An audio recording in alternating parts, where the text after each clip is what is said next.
Hey, what is up? It's Ross from Spiritual Phoenix Studios, and we are here today to talk about the Queen of Wands, or as I call it sometimes, the creative card. Why do I call it the creative card? Let's look at some of the key meanings. The card is about creativity. Wands are about creativity and desire usually. It's about focus. It is about being self-assured. It is about being down to earth. So queens are associated with the element of water, so there's like this emotional aspect. And then wands are associated with creativity or desire. So it's learning to channel your emotions into creative outlets or using your emotions to accomplish goals. Now, in reverse, this card can mean submission, yielding, or lacking virtue. So think of it this way. This is somebody not acting on their desires, not pursuing their passion, or acting from like very base levels of desire, not like higher level desires. Astrologically, this card is associated with Pisces and Aries. It can be affectionate and artistic. It can represent leadership and optimism. They can at times be odd and withdrawn, and at other times they can also be stubborn and impatient on the negative side of things.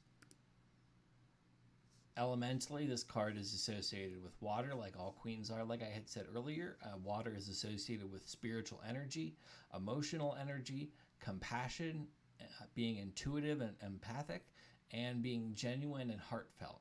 So water has this sense of reaching deep into the human emotion and intuitive side and connecting to that aspect of things. Now we move on to the other element associated with this, which is fire, because of the suit of wands. And fire is highly motivated. It can represent strong vitality, strong enthusiasm, being adventurous, and having dynamic energy. Numerology, queens would be associated with 13. Queens are about influence in general. And if you were to reduce 13 further, 1 plus 3 would be 4. 4 would be the Emperor. The Emperor is about stability and structure. So this is like stabilized desires or stabilized passions.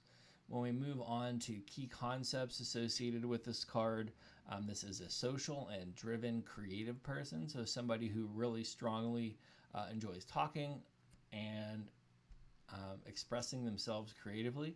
There is a suggestion to leave space for new things, so not completely filling up your schedule so you have opportunities for new things to come in. Oh, pardon me.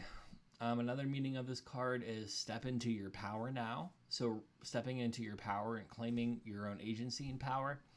And then flourishing ideas show your potential. So this is saying that like a lot of ideas are coming in and it's going to show what you're capable of accomplishing. When we move forward, self-reflection questions for this card are what talents or skills have I been hiding from the world? So what kind of creative passion or interest have you been hiding that you got to get out there? And then how can you share your gifts with other people? What's a good way to open up your gifts to let other people in? Excuse me. And then personalize it. When has your enthusiasm pulled you through obstacles?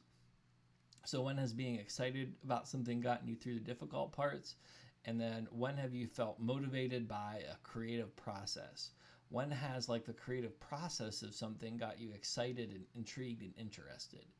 And then lastly, we come to minor to major. This card is associated with death because it would be 13 numerically. Death is associated with transformation or change. When you are a creative and passionate and driven person, it changes you. And that's kind of expressed in this. All of that said, if this resonates, drop a like and leave a comment. And I will see you next week with the King of Wands. Have a blessed day. Peace.